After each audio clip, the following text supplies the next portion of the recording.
Hello, ഇന്നത്തെ topic മുട്ടിന്റെ fractures, specifically ചിരട്ടയുടെ, അതായത് നമ്മുടെ പെറ്റല. നമ്മുടെ നീ ജോയിൻ മൂന്ന് എല്ലുകളുണ്ട്. നമ്മുടെ തൊടയുടെ എല്ലും, താഴത്തെ എല്ലും, പിന്നെ നമ്മുടെ ചിരട്ട, അതായത് പെറ്റല. നമ്മുടെ ചിരട്ട ഒരു പുള്ളി പോലെയാണ്. ഇപ്പൊ നമ്മൾ ഈ കിണറ്റിന്ന് വെള്ളം കോരുന്ന പോലെയാണ്. നമ്മളെ കാലാണ് ബക്കറ്റ്, നമ്മളെ കയറാണ് നമ്മളെ തൊടയുടെ മസിൽസ്. ചിരട്ട ആ പുള്ളിയാ, ചക്ര. സോ ചിരട്ട പൊട്ടിയാൽ എന്താ പറ്റാ? നമ്മളെ തൊടയുടെ മസിൽസും കാലും തമ്മിൽ കണക്ഷൻ ഉണ്ടാവില്ല.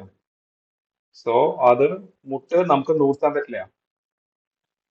സോ പെറ്റല ഫ്രാക്ചേഴ്സ്, ചിരട്ടയുടെ എല്ല് ഒടിഞ്ഞാൽ ട്രീറ്റ്മെന്റ് ഓപ്പറേഷൻ ആണ്. അത് കമ്പി വെച്ച് ഉറപ്പിക്കണം. വേറെ ഒക്കെ നമുക്ക് നമുക്ക് ആ, കമ്പി വെച്ച് പ്ലാസ്റ്റർ കൊണ്ട് മാത്രം ചികിത്സിക്കാം. അതൊക്കെ വേറെ ആയിട്ടൊരു ഫ്രാക്ചർ പ്രസന്റേഷനാണ്. Thank you.